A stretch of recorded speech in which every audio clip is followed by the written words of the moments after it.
রাজপথ এখন শান্ত, কিন্তু এই নিস্তব্ধতা কি আসলে কোনো বড় ঝড়ের পূর্বাভাস?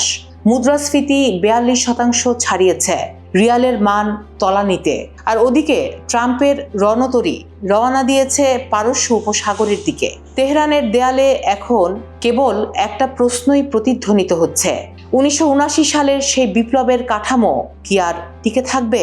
আল জাজিরার রিপোর্ট বলছে ইরানে 3000-এর বেশি মানুষ নিহত হয়েছে সাম্প্রতিক অস্থিরতায়।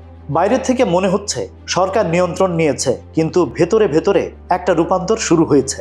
খামেনির সেই ফরওয়ার্ড ডিফেন্স কৌশল এখন খোদ তেহরানের দরজায় এসে ধাক্কা দিচ্ছে। ঠিক। আর তেলের বাজার দেখুন, শুক্রবারই ব্রেন্ট ক্রুডের দাম ব্যারেল প্রতি $65 ছাড়িয়েছে। ট্রাম্পের নতুন নিষেধাজ্ঞার হুমকি আর কাজাখস্তানের তেনগিজ তেল ক্ষেত্রে আগুন, সব মিলিয়ে জ্বালানি তেলের বাজার এখন আগ্নেয়গিরির ওপর দাঁড়িয়ে। এখানে একটা মজার ব্যাপার আছে। বিশ্লেষকরা বলছেন ইরানের ক্ষমতা এখন ধর্মতাত্ত্বিক নেতাদের হাত থেকে ধীরে ধীরে রেভলিউশনারি গার্ডস বা IRGCর সামরিক কর্তাদের হাতে চলে যাচ্ছে।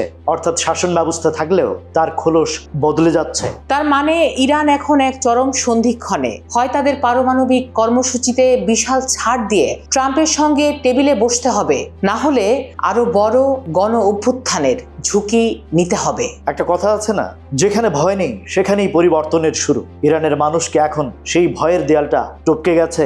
এতক্ষণ আপনাদের সাথে ছিলাম আমি দীপ আর আমি রাজ, আর আপনারা দেখছিলেন ভয়েস অফ বেঙ্গল। আপনার কি মনে হয়, ইরান কি আলোচনার টেবিলে ফিরবে, নাকি ইতিহাসের চাকা অন্য কোনো দিকে মোড় নেবে? কমেন্টে জানান আপনার মতামত। আর ভিডিওটি ভালো লেগে থাকলে লাইক করুন, সাবস্ক্রাইব করুন। আর এমন বিশ্লেষণ নিয়মিত পেতে হলে ভয়েস অফ বেঙ্গলের সাথেই থাকুন।